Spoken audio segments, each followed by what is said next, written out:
Otep à tous, bien-aimés frères et sœurs. Il se tient en ce net moment en Corée. Depuis hier, mardi 4 juin 2024. Un autre sommet de la honte. Sommet de l'ignominie. Le sommet des cons. Le sommet des imbéciles.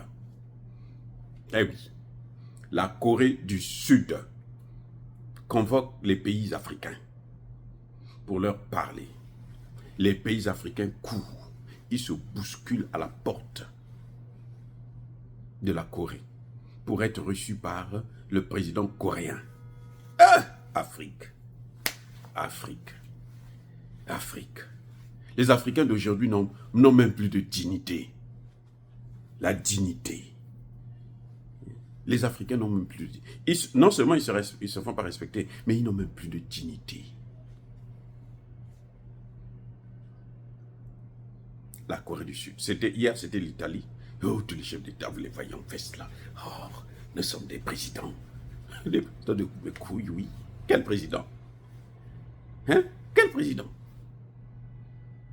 La France encore pouvait vous appeler les pays francophones là, puisque ce sont des colonies.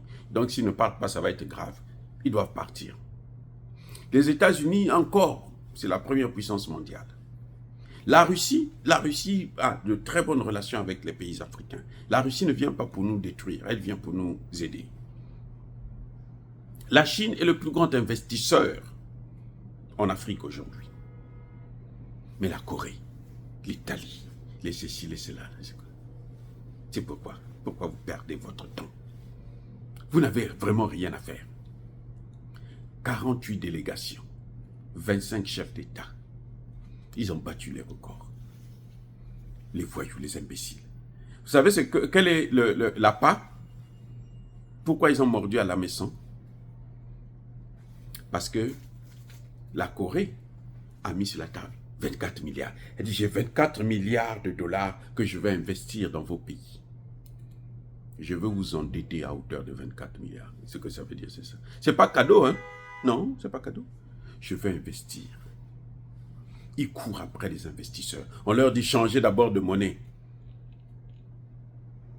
Ayez votre monnaie commune, basée sur l'or. Vous aurez l'argent pour développer l'industrie et l'agriculture. Vous aurez l'autosuffisance alimentaire. Vous aurez la possibilité de vous assurer votre santé. Vous aurez des armées solides. Une armée solide africaine. Eux, ils préfèrent courir. Ils veulent la vie facile. Mais la vie n'est pas facile. La Corée, là, il y a 50 ans, était au même niveau que les pays africains. Cette même Corée, là, quand elle faisait la guerre contre son voisin de la Corée du Nord. La Corée du Nord est sous embargo. Cuba est sous embargo. Mais ce sont des pays qui s'en sortent mieux que tous ces pays africains de merde.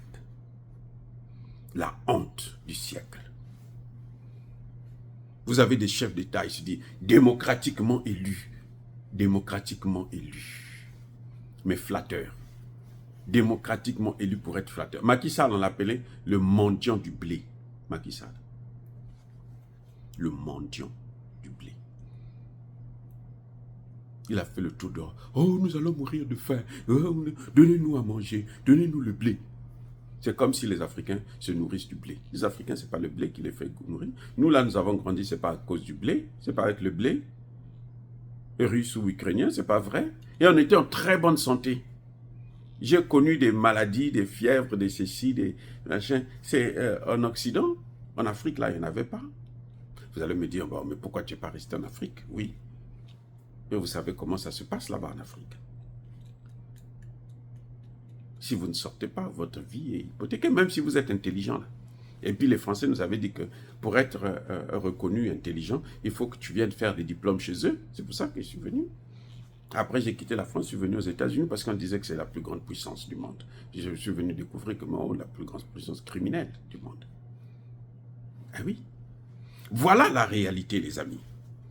Voilà la réalité. Donc, un sommet de plus là, ça ne nous apporte rien. Vous allez me dire qu'ils ont mis 24 milliards. Ok. Très bien. Très bien. Mais pour quel projet? Puisqu'on vous prend individuellement, toi on te donne ceci, toi on te donne cela, toi on te donne ceci, tu auras la dette, toi on te donne cela. Ça ne rapporte rien à l'Afrique. Donc, ça ne fait que nous diviser et nous garder dans les mêmes positions que nous avons avant cet investissement de merde. Je reprends. C'est-à-dire qu'il n'y a pas un projet global où on dit, on fait ce projet, ça va toucher le maximum des pays africains. Je dis bien le maximum de pays africains. 10, 15, 20, 30 pays. Sur 54. Vous voyez, on ne fait pas un projet comme ça. On donne à l'Éthiopie 1 milliard, on donne à la Tanzanie 2 milliards, on donne à Kagame 500 millions.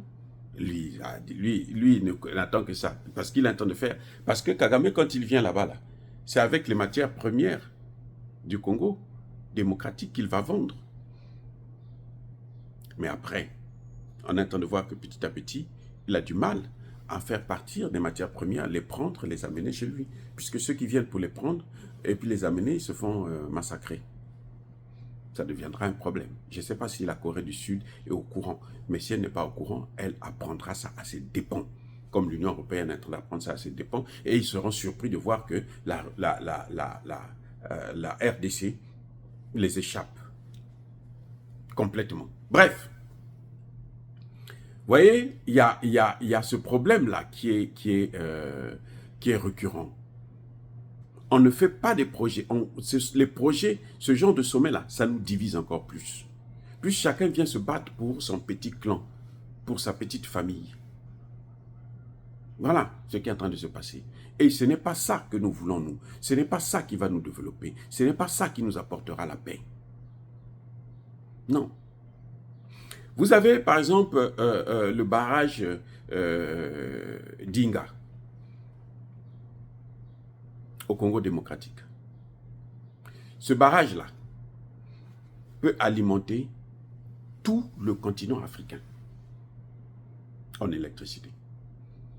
C'est-à-dire qu'on n'aura plus besoin, non, un tel a fait ceci, un tel a besoin des Chinois pour les aider, un tel a besoin... Non.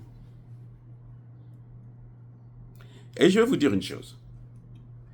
La Corée met sur la table 24 milliards d'investissements. Le barrage d'Ingala, on a besoin seulement de 23 milliards pour le réaliser. Et quand on le réalise, ça dit que le Congo va alimenter tout le continent africain, ça c'est un.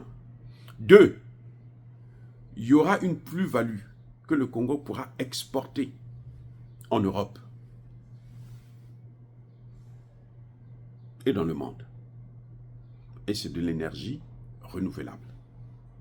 Bon, dites-moi, est-ce que ce n'est pas ça un projet qui peut faire bénéficier tous les pays africains? On règle du coup, c'est-à-dire que d'un trait, on règle le problème de l'énergie en Afrique. Et on sait que sans l'énergie, il n'y a pas de développement. Je reprends. Sans l'énergie, il n'y a pas de développement. Le développement passe par l'énergie. Vous avez vu comment les États-Unis ont détruit l'économie allemande? Avec quoi? Mais c'est l'énergie. Bon marché russe, en détruisant Nord Stream 1 et 2, ils ont détruit. Et puis, ça s'est arrêté. Net. Voilà le problème. Donc, ce genre de sommet-là, en fait, c'est des sommets de la division. Ce sont les Américains qui actuellement sont en train d'organiser ce genre de sommet. Corée du Nord, Japon, et puis tous les pays, Italie. Parce qu'ils veulent se partager l'Afrique. La Corée du Nord investit du Sud plutôt, investit essentiellement en Tanzanie et en Éthiopie. C'est pour ça que la Tanzanie a reçu 2 milliards. C'est déjà scellé. En reçu, je veux dire, c'est un abus de langage. Mais en fait, ils vont investir 2 milliards dans l'exploitation des mines. Mais ils vont aller en Éthiopie. Là-bas, ils vont concurrencer la Chine. Vous voyez? Maintenant, l'Italie a aussi des pays privilégiés. Le Japon a aussi des pays privilégiés. Et ces pays-là, quand ils contrôlent, la France est en perte de vitesse. Sinon, la France avait aussi ses parties à elle. Mais elle est en train de perdre ça. Les Américains sont en train de prendre ça eux-mêmes, sous le contrôle, leur propre contrôle. Ils ont encore le Gabon qui traîne. Mais bon, c'est pour combien de temps? On va voir. Alors, donc, ces pays-là contrôlent chacun une partie de l'Afrique. Ce qui revient à dire que l'Afrique, à un moment donné, sera contrôlée par ces pays. Or, ces pays sont contrôlés par les États-Unis. Donc, qu'est-ce qui va se passer? C'est les États-Unis qui vont dicter la politique africaine. C'est les États-Unis qui vont contrôler l'Afrique via leur caniche. Voilà ce qui est en train, le scénario qui est en train de se dessiner à l'horizon. Et vous ne pouvez pas échapper puisque vous êtes endetté. Chaque fois, vous allez dire, non, nous, on ne veut pas de ça. Ils vont vous dire, bon, ok, donnez-nous notre argent. Vous n'avez pas l'argent pour payer. Donc, laissez-nous occuper ça pendant 100 ans, pendant 200 ans. 200 ans plutôt, comme fait la Chine, d'ailleurs. Vous voyez, ça dit que c'est ça le problème. Donc, l'Afrique, les dirigeants africains actuels ne réfléchissent pas. On va me dire, mais l'Union africaine. Mais quelle Union africaine? L'Union africaine est financée par l'OTAN et l'Union européenne. Et c'est l'OTAN qui est en train de... C'est les États-Unis qui sont en train d'organiser ces mini-sommets-là. Moi, j'appelle ça mini-sommet parce que, bon, les grands sommets, comme je vous ai dit, hein, ça pouvait... Ça dit que ça peut se comprendre. Même si ça n'a aucun sens. Ça ne rapporte rien. Mais ça peut se comprendre. Mais avec des petits pays comme ça, là, hein, les pays de merde, là, ce n'est pas parce qu'ils ont une technologie avancée, mais nous, ça ne nous nourrit pas. Ça ne nous nourrit pas, ça ne nous soigne pas. Pour nous soigner, là, en Afrique, là, quand vous êtes malade, là, vous partez prendre des herbes dans la forêt, vous vous faites soigner. Maintenant, ils viennent ravager aussi nos forêts. Maintenant, ce qu'ils sont en train de faire, c'est ravager les forêts. Donc, on n'aura plus ça dit que c'est un problème avec l'Afrique. L'Union africaine, c'est eux qui financent. Donc, c'est eux qui dictent la politique de l'Union africaine. Moussa Faki, c'est le secrétaire de Biden et de Macron. Surtout de Macron. C'est le secrétaire. Il prend des ordres chez eux. Et les pays africains sont soumis à ces mêmes pays. Donc Moussa Faki, d'ailleurs Moussa Faki, on ne peut pas reprocher à Moussa Faki. L'échec de l'Union africaine, on ne peut pas mettre ça sur Moussa Faki. Parce que Moussa Faki devrait être guidé, orienté par les présidents africains. Les présidents africains ne prennent pas leurs responsabilités. Mais est-ce que Moussa Faki, il n'a même pas le statut de président? Il n'est pas sur la lignée des présidents. Il est en dessous des présidents. Vous voyez? Donc ça fait que l'Union africaine est paralysée. D'abord par nous-mêmes, par nos chefs d'État. Les chefs d'État voyous. Ce sont des voyous. Puisque maintenant, avec l'information que nous avons, les chefs d'État ne peuvent plus dire que oh, nous, on ne savait pas. Nous, on ne comprenait pas ces choses-là. Ce n'est pas vrai, puisqu'on leur répète ça tous les jours.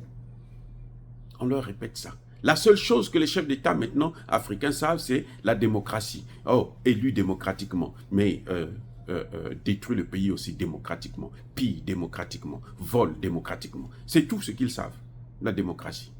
Oh, la démocratie est faite justement, c'est le piège. Le piège de l'Occident en Afrique. Comment on a eu les pays africains? C'est avec la démocratie. C'est à cause de la démocratie. Donc il faut changer ce système-là. Il faut adopter notre propre système à nous. Donc ces histoires de sommet-là, ne font que étrangler l'Afrique.